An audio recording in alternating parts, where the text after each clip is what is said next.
So yesterday we talked about some of the Laplace transforms here and their inverse transform, and there were certain properties that were left out.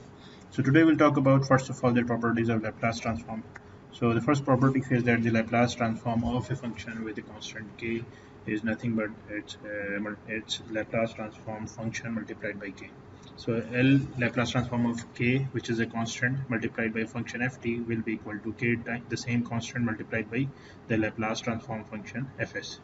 The second property states that if you have suppose two functions which are added or subtracted, and if you want to find the Laplace transform of this addition or subtraction, then it says that it is equal to the addition or subtraction of the individual Laplace transform functions.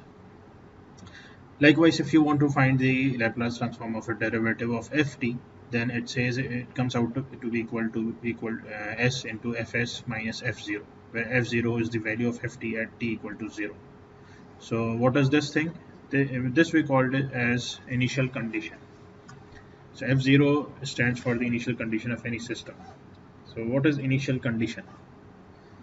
So initial condition of any system means that the system will not be having any sort of energy stored within it, or where does it comes from?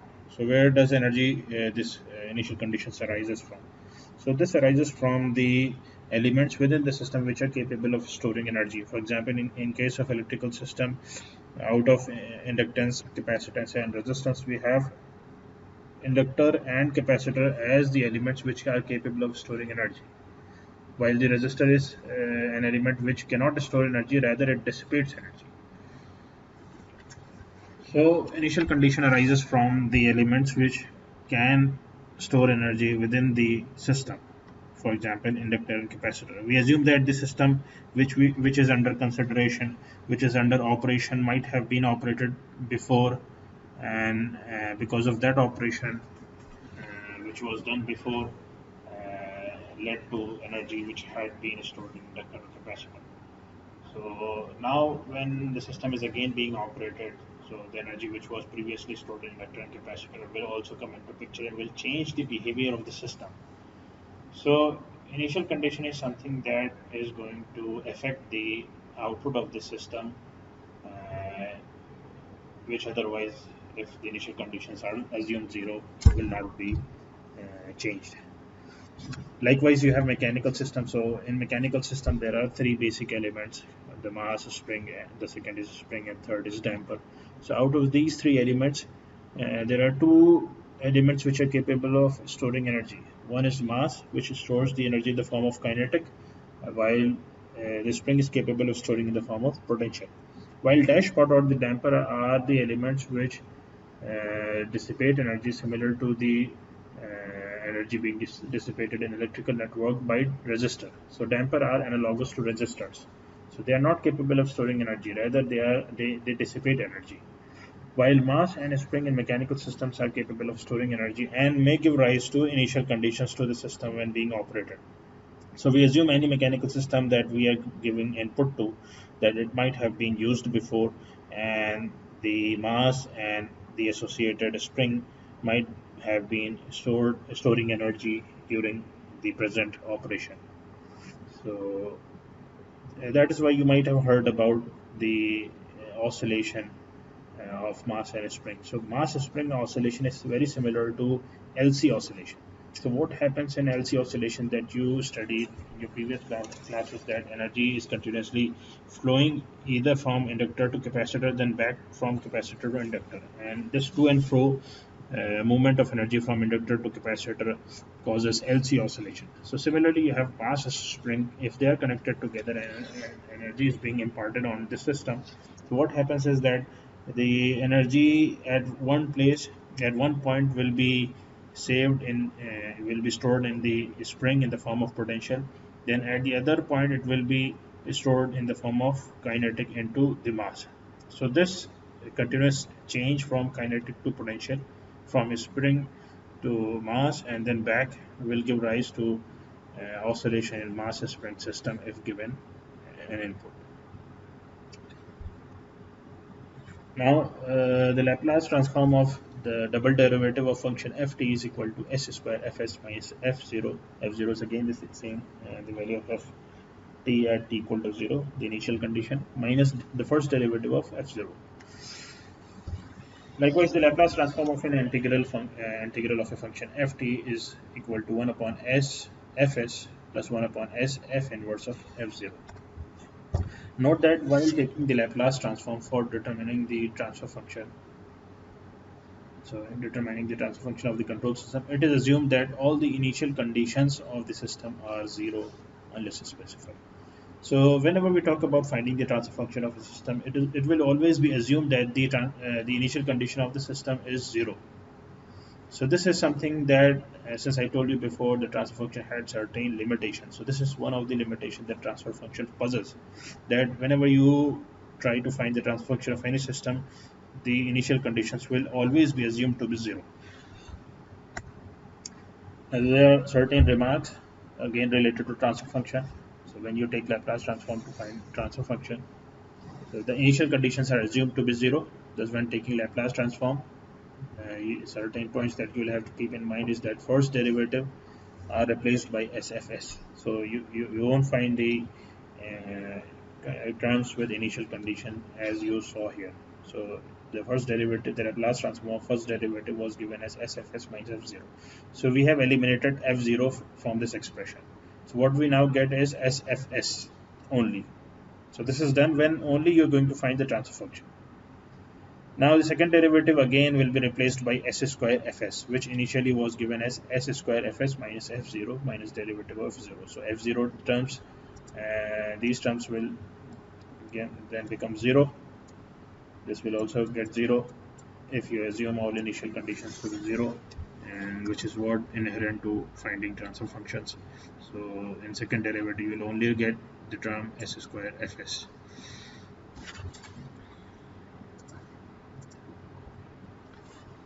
Now, in case of integrals, if you take the Laplace transform of integral of ft, then this will be replaced by 1 upon s fs. So now we'll try to do a question of finding the transfer function. Suppose that you're given an equation of a system.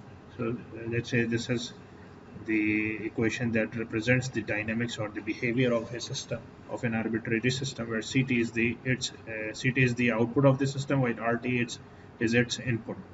So there is a relation in this particular equation. A relation exists between output and input. So we are supposed to find the transfer function, and since we know that the transfer function is given by the ratio Cs by Rs, so the output by input in Laplace domain is required in order to find the transfer function. Note that if this particular equation had any other variable apart from Ct and Rt, then that variable should be eliminated first. So you will have to get the final equation purely in the form of Ct and Rt in order to find the transfer function of the system. In case if you have a third variable with the system, with the equation, then by any means that third variable has to be eliminated. So for that you will be again requiring another equation in order to eliminate the third variable. Now from the differential equation taking Laplace transform of this particular equation, we get, so again the same properties which apply to properties of Laplace transform which apply to transfer function is that double derivative will be reduced to s square cs with initial conditions taken as 0, then plus 8 times SCS plus 10 CS equal to 2 SRS plus RS. So this is the equation that we obtain after taking the Laplace transform of the initial equation, the first equation. Now again simplifying this, taking all the terms associated with CS at one side together and with RS on the other side. So we get this relation. Now again the transfer function is the ratio of CS by RS, which is nothing but equal to 2S plus 1 upon s square plus 8s plus 10. So this is the required transfer function of the system having this equation. So then we talk about the mathematical modeling, and we'll first start with mechanical system, then we'll talk about electrical systems, then we have one more system, the hydraulic, in your syllabus. So we start with mechanical system, which can be classified or characterized into three: translation, rotation, and the combination of both, the translation plus rotation. So in case of translation systems, we will be talking about the linear motion of the systems or translatory motions of the system. by applying input and output, which will be working along one axis. In case of rotational system, we'll be dealing with inputs and outputs that will be in angular nature. For example, the input will be torque and output will be some form of angular displacement, velocity, or angular acceleration. And in case of rotational system, we have things like gear trains and V belts. So we'll study about how they work and how we'll try to find the transfer function of such systems later on. While in case of translation plus rotational systems, which is the combination of both types of systems, for example, we have a rack and pinion arrangement. So what we do in this type of system is that we will either apply torque to the pinion and observe the linear displacement taking place within the rack. So this rack will be connected with some mass, or it would be connected with some load, which will be required to be operated by giving the torque at the pinion side. So an example of this is the steering system of your cars or vehicles. What happened there is that whenever you desire to steer your car, when you perform a steering of the car, what happens is that the pinion rotates, it applies torque to the rack, and the rack will have a linear motion, causing the wheels to take the required angle. On the other hand, there may be operations where you will be applying force to the rack and converting this force into some form of angular displacement at the pinion side. So that again depends upon what application you're going to use this arrangement in. So we start with the translation motion. In translation motion, the forces can be categorized depending upon whether they are proportional to displacement, velocity, or acceleration, and are classified as a spring force, damping force, and inertial force. And the components or the elements that are required for creating this force are the three idealized elements that are often dealt with for the same are spring, dashpot, and mass. So spring force will be created using springs, damping force will be created using dashpot, while inertial forces will be created using mass. So we start with spring force. So let us suppose that we have a spring with a spring constant K, and let's say a force Ft was being applied on one end of this spring while the other end is fixed, and this force caused this spring to the one end at which the force was applied to displace by xt. So we have a relation given by the spring force is proportional to the displacement, which the relation is given by Ft equal to K times xt. K is the spring constant. So this is something that you have already been studying for long, and there's nothing new. But suppose that if both the ends are not fixed, now we make this spring had its other end free to move, and if suppose that you are going to apply force on one side of this spring, and that force causes this side to displace by x1 while the other end displaces by x2. Note that this spring is an ideal spring, and if suppose that you have an ideal spring with its both end completely free to move, on application of force will not cause any difference in the displacement of both the ends. So in ideal spring, if both ends are completely free to move, force on this particular point will cause a displacement of this point x1, then this point is also supposed to displace by the same quantity x1. So why is there a difference in the displacement x1 and x2? Why do they differ? They differ because we are not completely making this end free to move. So there must be a system attached to it. So that system must cause this end to have a different displacement compared to this one. So which means that we are going to use this spring with its other end free to move with a system being attached to that other end. So there must be a lot of system attached at this side, which will cause the displacement of this point differ from the point where the force is being applied. So for this particular case, the force that is being applied will be equal to the spring constant multiplied by the net expansion or compression that is going to happen within the spring, which is x1 minus x2. So if this point displaces by point displacement x1 and this displaces by x2, so the net expansion that is going to occur in this spring will be x1 minus x2. So and this will contribute to the spring force. If had there been no expansion or compression within the spring, this force the spring force contributed would have been 0. So this is possible if you leave this end completely free, which means that displacement x2 will be equal to x1 on application of force, and both the points of both the ends of the spring will be moving by the same displacement, and hence the force will be 0. The second type of element is the dampers, which create damping force, and they are shown by this following schematics. And suppose that this damper has a damping constant B, a damping coefficient B. So, and on application of force Fd on one side causes this particular point to move with a velocity v.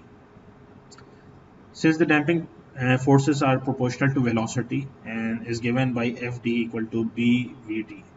So this force will be equal to the damping coefficient or damping constant multiplied by velocity. So note that the damping forces are always proportional to velocity. One example of damping force is friction. So the friction offered to the movement of masses or movement of objects are something which is proportional. The forces are proportional to velocity. So friction is also a sort of damping force. So this can be written as B times d by dt of xt, where xt is the displacement that this point incurs, where B is the damping constant. Now suppose that both the ends are free to move. So assuming again that there is on the other side of this dashpot, there must be a system attached to it. So we are not talking about what type of system is that this time, and when we'll solve problems, we'll understand how this operates. But let's say there is a system attached on the left side of this end, and that system will cause this particular point to have a different displacement from the point where the force is being applied. So let's say this particular point where force is being applied moves with the velocity v1, while the other side of this dashpot moves with the velocity v2.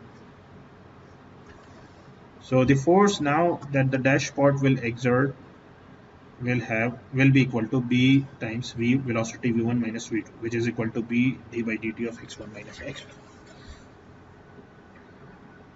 So assuming that there is a mass there is a system that will be attached on the other side, then only then you are going to have a different displacement on both the ends of the dashpot.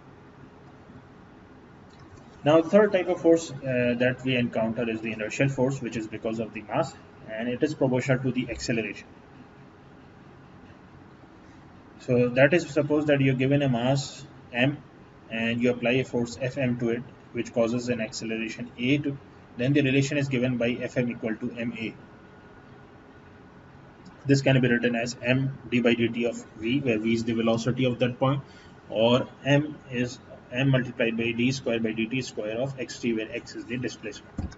Now suppose that we are asked to find the transfer function of a system comprising of a mass, spring and damper system shown by the following arrangement, and Fm is fed as an input, or is applied force is the input given to this system, and suppose that the mass displaces by displacement xt.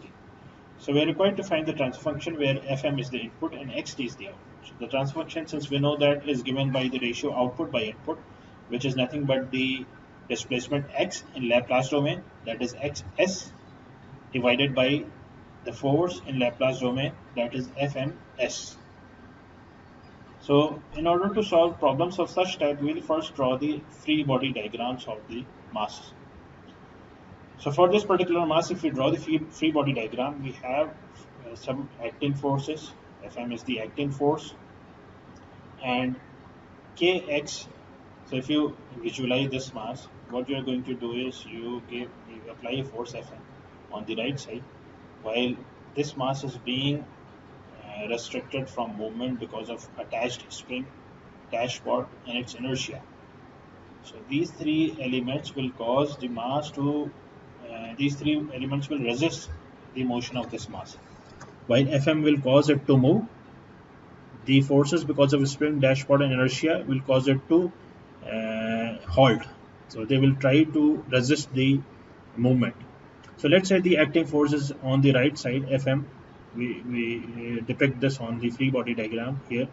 While the forces which are resisting in nature because of a spring is kxt, where x is the expansion that is going to take place within the spring, and bvt, where v is the velocity of the point on the side where the mass is being attached. So we assume that this point moves with a velocity v, or d by dt of xt. Since mass is displacing by xt, so the velocity of this mass will be d by dt of xt, and hence this point will have a velocity of d by dt of xt. So the force that this dash part will exert, or the amount it will resist the moment of mass m, is given by bvt. And the inertial force which is also resisting its motion is given by mat, where a is the acceleration of the mass. Or in other words, this can be written as d square by dt square of xt. Now we have acting force and all the resisting forces. And the type of FBT shown over here comes from the concept of D'Alembert's principle. So all of you might have studied about Newton's laws of motion, where Newton say that the forces that are acting, then there are certain resisting forces. The difference of them give a rise to acceleration. So that is a concept that Newton's introduced, while D'Alembert's principle assumes the acceleration contributed because of inertial force. So the the term ma in D'Alembert's principle is assumed to be a resisting force. So we are going to apply D'Alembert's principle because it makes problem a bit simpler. So the problems of this type will be easier to solve if you apply D'Alembert's principle, because D'Alembert's principle assume Ma to be a resisting force. You can apply Newton's law, so it's all up to you in which you feel comfortable. If you feel that Newton's law is easier, you learned that before, so you can apply Newton's law. But finally, you'll come to the same conclusion. Using D'Alembert's principle, it says that all the acting forces and all the resisting forces will be equated, and thus you will obtain the equation. So this equation can also be obtained if you apply Newton's laws of motion. So whatever you feel comfortable in, you can apply, but the final equation will have the same form. So the acting force Fm will be equal to all the resisting forces, and this is the required equation. Now we simplify this equation in this form. Note that we have to find a relation between Fm and xt in order to find the transfer function. So if we look at this equation, we see that there is no other variable apart from Fm and xt, and thus this equation will be enough for us to find the final transfer function. Now we'll try to take the Laplace transform of this equation. So on taking the Laplace transform of this equation, we'll get capital Fm function of s, k capital Xs plus b derivative of xt will give you sxs. So if you look at the property, it says that the first derivative will get converted into sxs with initial conditions to be 0, because we are talking about transfer function. So whenever you try to find transfer function, you will have to take all the initial conditions to be 0. So this gets converted into b times sxs, while this gets converted into m times s square xs, like this. So this is the equation that we obtain after applying Laplace transform.